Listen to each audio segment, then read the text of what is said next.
Alright mga idol, boxing update po tayo. Cuadralas General Casimero.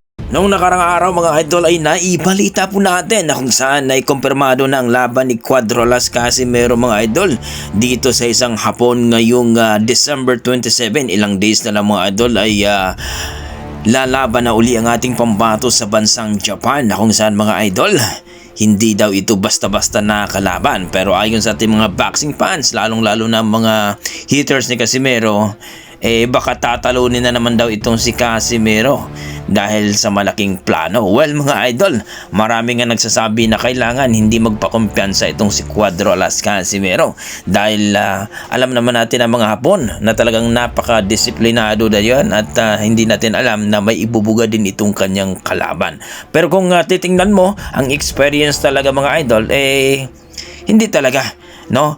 Itong kanyang makakalaban, hindi uubra. Pero alam naman natin mga idol, hindi po natin ismulin ang kanyang kalaban. Baka magaya ito ni Kuniski Kamida na matalo rin siya mga idol. Kaya umaasa ang ating mga boxing fans na itong si Cuadralas Casimero ay talagang kondisyon sa kanyang laban ngayong December 27 at hindi mahihirapan sa timbang mga idol. So ayon sa ating mga boxing fans, sigurado mananalo si Cuadralas Casimero basta talagang makuha lang daw ang tamang timbang. Well mga idol, marami din nagsasabi na paano na lang kung tatakbuhan din si Cuadralas Casimero.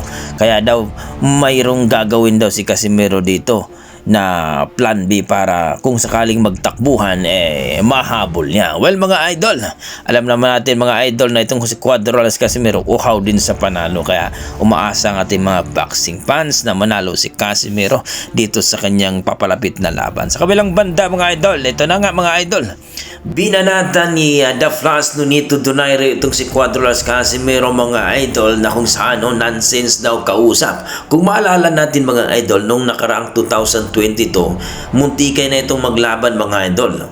Hindi na sana maglaban itong si Casimero at Rigondeaux dahil si Donaire na daw ang kanyang makakalaban.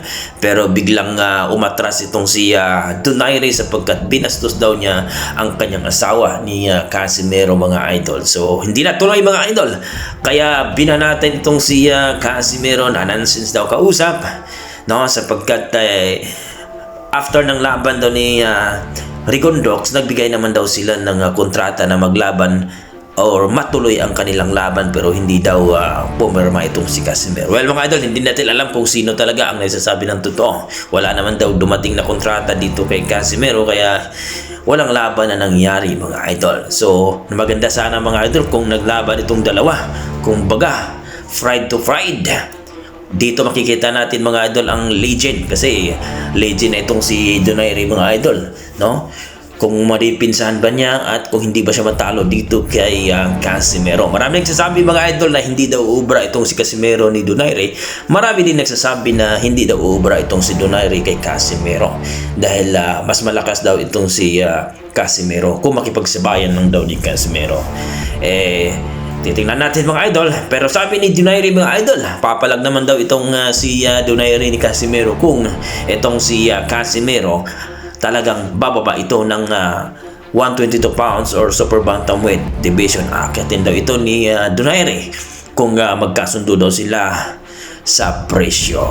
Kayo mga idol, masasabi nyo dito kung sakaling matuloy itong laban ni Casimero at Donaire, sino kaya ang gagapang sa dalawang ito, no? Pinoy to Pinoy, kung baga sino ang mas malupit sa dalawa? Please comment down below mga idol para ating pag-usapan. Maraming salamat.